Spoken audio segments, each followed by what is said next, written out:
Tesla Tire Pressure Monitoring System Malfunction, Causes and Fixes. Hey everyone, welcome back to our channel. Today we're talking about an important issue that Tesla owners might face, the Tire Pressure Monitoring System, TPMS Malfunction. If you've ever seen that warning pop up on your screen, don't worry. We'll go through what causes it, how to diagnose the issue, and ways to fix it. So, let's dive in. Before we jump into troubleshooting, let's first understand what TPMS is. The Tire Pressure Monitoring System is designed to keep track of the air pressure in your tires and alert you if it drops below the recommended level. Maintaining proper tire pressure is crucial for safety, efficiency, and tire longevity. So, what can cause the TPMS warning or malfunction? Here are the most common reasons. Low tire pressure. If one or more tires have low air pressure, the system will detect it. Sensor battery failure.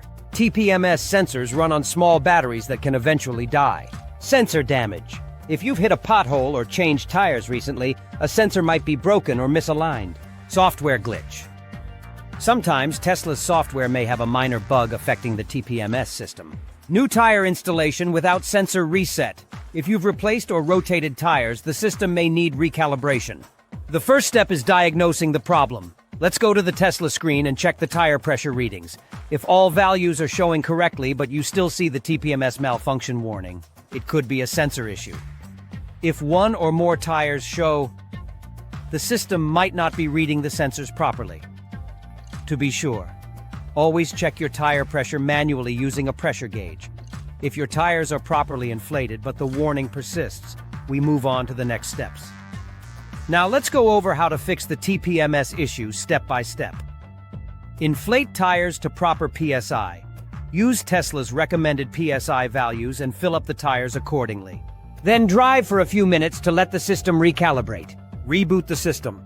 Press and hold both scroll wheels on the steering wheel to reboot your Tesla and see if the issue clears. Reset the TPMS system. 1. Go to Service in your Tesla menu. 2. Select Reset TPMS and follow the on-screen instructions. Check for software updates. A pending software update could fix the issue, so ensure your car is up to date. Inspect or replace TPMS sensors. If nothing works, visit a Tesla service center or a tire shop to check if the sensors need replacement. To avoid TPMS issues in the future, follow these simple tips. 1. Check your tire pressure regularly, especially in extreme weather. 2. Rotate your tires at Tesla's recommended intervals and reset TPMS afterward. 3. Be mindful of potholes and rough roads that can damage sensors. 3. And that's it. You now know the common causes and fixes for Tesla's TPMS malfunction. If this video helped you, give it a thumbs up and subscribe for more Tesla tips and troubleshooting guides. Stay safe on the road and see you in the next video.